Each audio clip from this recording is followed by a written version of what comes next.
What's going on, guys? Welcome to the podcast. All right. Today is the last Friday in June.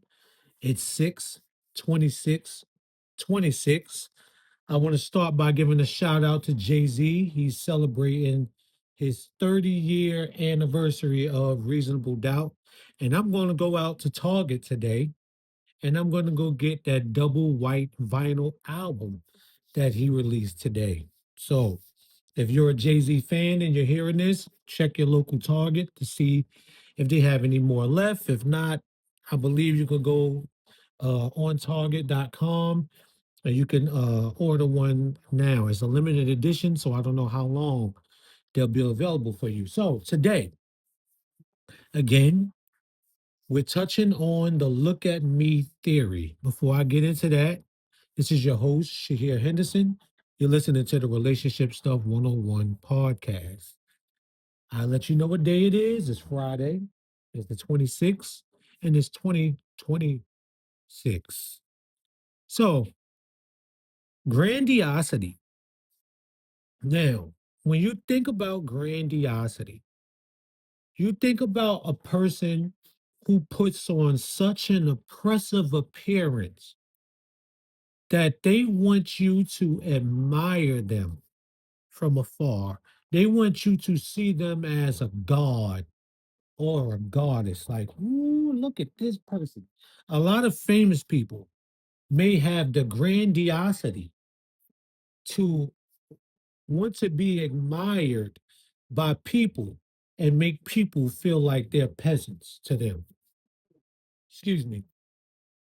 I believe our president, Donald Trump, is one of these grandiosity type of individuals. And there's a lot of other people out there who have grandiosity.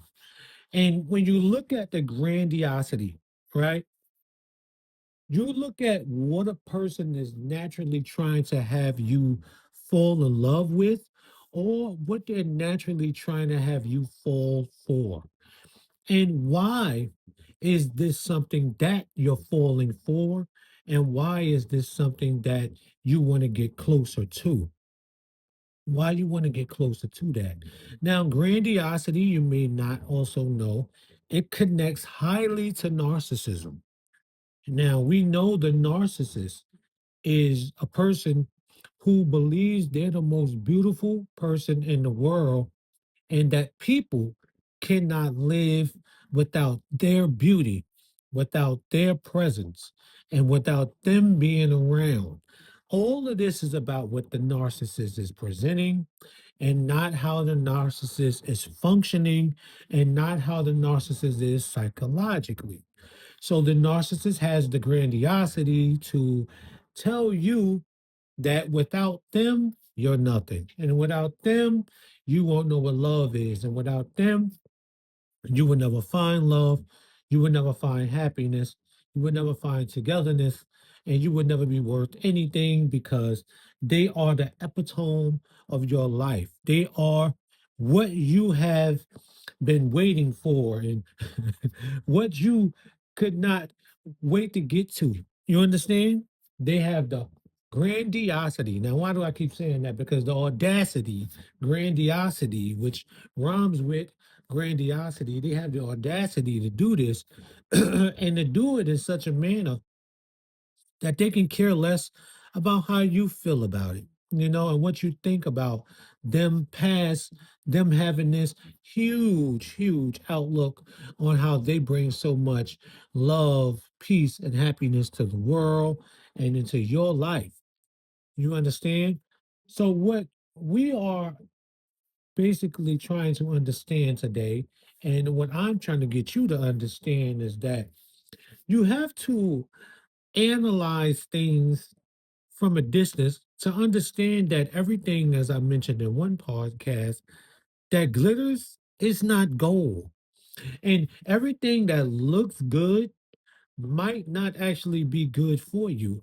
So you have to do more research and more education on how people are functioning psychologically, not on whether or not they have a big house they drive a nice car, they have a lot of money in the bank, and they are able to take care of you and, solve all of your earthly or worldly problems just with the snap of a finger. You have to be able to be okay with not having this person in your life and having someone in your life who you can be with, who is going to build and grow with you and keep you sane at the same time. You understand? So don't you have the audacity to go out there and find grandiosity and try to marry it, and then you end up divorced because you found out that you have been bamboozled, run astray, and run amok.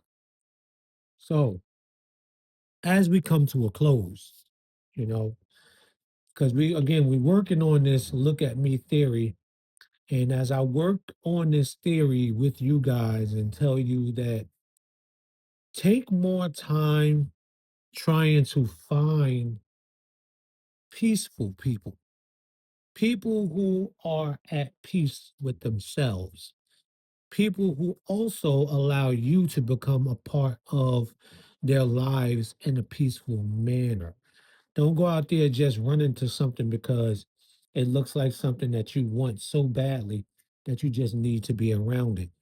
But if that's the case, then you'll just end up being in someone else's grandiosity. You guys, you make sure you have a great weekend. The next time we'll be talking, it will be the day before the 4th of July, July 3rd. So I want to tell you guys you have a great weekend and you have a great rest of your week. And we'll be talking to you in July. So, with my understanding, compared with your understanding, we can create a greater understanding. You've been listening to Relationship Stuff 101's podcast here on this June 26, 2026. I've been your host, Shahir Henderson, and I will catch you in the next one. Peace out.